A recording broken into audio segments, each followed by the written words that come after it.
So I recently bought a new table saw, and in order to cut segments, I had to make a new wedgie sled. I did that on the CNC using a pattern that I found on YouTube. Because it's done on the CNC, I've had a few people in our club ask if I could make one for them. So I'm making them on request for people in the club that I know. I'm putting this video together as an instruction set for how to make these, drill the holes, and get everything lined up and put this together. But one of the neat features in this, and one that I personally like better than my last stop block, is this ruler that I laser etched on that piece of wood. I'll zoom in on that. So with this stop block, I can set my segment edge length, lining up that line with the ruler, and I got it set at 1 inch right now. And I have found that I'm getting accuracy to 0.02, which generally is good enough for segmenting. So the wedgie sled comes off the CNC with all the slots cut and the holes countersunk, and that's the bottom. So the next thing you need to do is cut 2 rails, fences. These are 2 inches wide. Make the rail about 1 foot long. Make these fences very parallel and very straight. So rip it on a table saw. You can even turn it on the edge and run it through a planer if you're not happy with it. But put a straight edge on it, make sure it's straight, because they have to be parallel because you're setting the angle with the inside, but on this one you're cutting on the outside. So the next thing to do is drill a hole a couple inches from the end. This one is about 1.5 inches from the end. You can have it slightly oversized, but a 1/4 inch hole will be fine. I'll provide the screws, the carriage screws. You'll need to get these wheels. So the next thing to do is, this one won't have a hole in it. So mount it and lock it down and flip it over and drill a hole through that piece. You can even clamp this if you want, but drill it to match. So this is on a circular arc, so it will be the same no matter where it is. So once that's done, your fence will be ready, and repeat on the other one. So the next step in getting your wedgie sled ready for your saw, or set for your saw, is take it, and I'm going to line it up. I'm going to line it up with the edge here that's just beyond the blade, because I'm ultimately going to trim just a little bit off this side. So I want the angle in towards the blade. That's where the boards are going to get cut. So I'm going to line it up. I'm lined up on the edge. So I marked on both sides where the slot's going to go, and I got to get it lined up with that. And then, I mean, it's not important that it be perfect, because you're going to trim that 1/8 of an inch or so off the face after you get the track on it.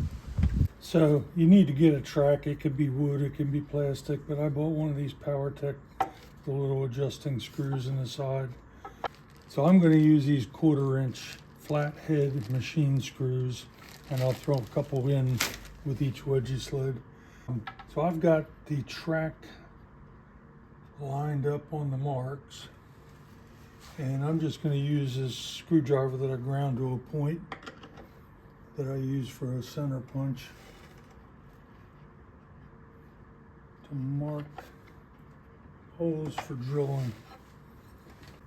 So it doesn't really matter if this track is covering this slot, because the carriage bolts are down in and they can slide under it. So I'm going to drill through hole right on that each of those spots.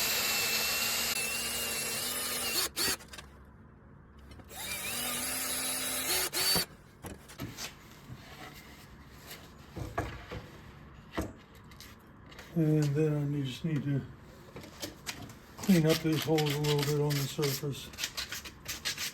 So I have the sled up on pieces of MDF just to keep me from drilling through the board on here. I put on a stop collar, and I'm just trying to countersink these holes. Okay, now those holes are deep enough and the track can be mounted.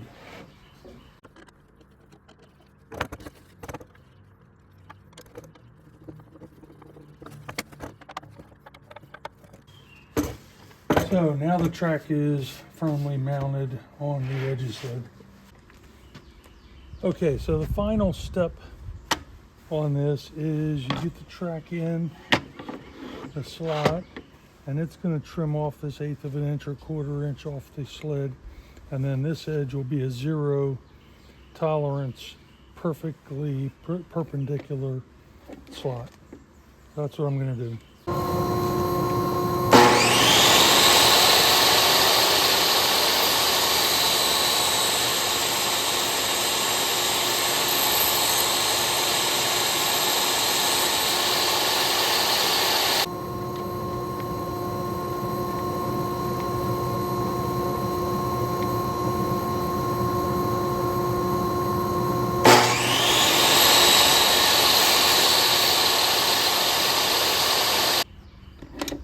So I made that second cut with the blade up higher just to cut the rails. At this point, the Wedgie Sled is ready for action. All you need to do is get a wedge to be able to cut. So now you have your Wedgie Sled ready, and the focus now switches to making the corral, as I call it. So I have provided this base unit and the slide.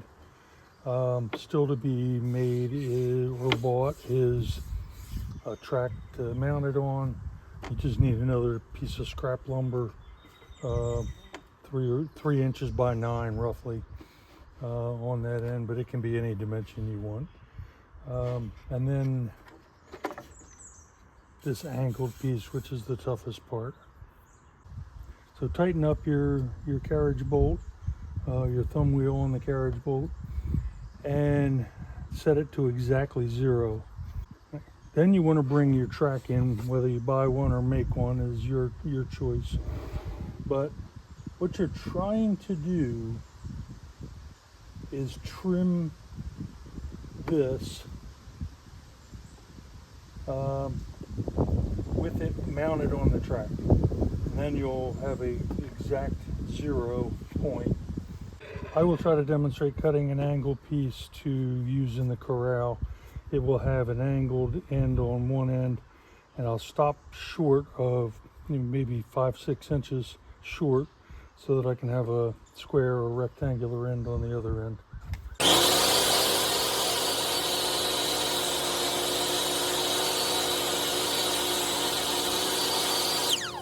So at this stage I have an angled end, and I don't really need it to be this wide, but I've got it that wide. So I will try to cut off just this on my bandsaw. I won't show that on the video, but I'll come back. And now I have an angled piece that'll keep the segments away. So now you're ready to finish the corral. So the stop block's already hooked to the track at this stage.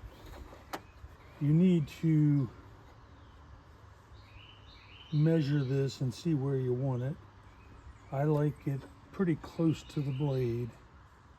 So I made the angle piece. It's still got to be trimmed. So if you take your piece of wood that you want to, so take your piece you want for the back end, and put it wherever you want it. It can be all the way on the edge. You can try to clamp it there, or it can be in. It doesn't matter. You put it where you want it. And then bring this alongside, so I want the angle a little further back. So trim that little bit off, attach that to your piece of wood, mark where your track goes, and I like it to be almost touching the blade. Then, once you get that done, you're going to go into the side of this piece, so you're going to have to trim this to whatever length you need, drill a hole in that, and drill a hole in this, and put a pin in it. It can be a small nail, like a 6-penny nail or something like that if you want. And then you'll have a corral. So it's all done.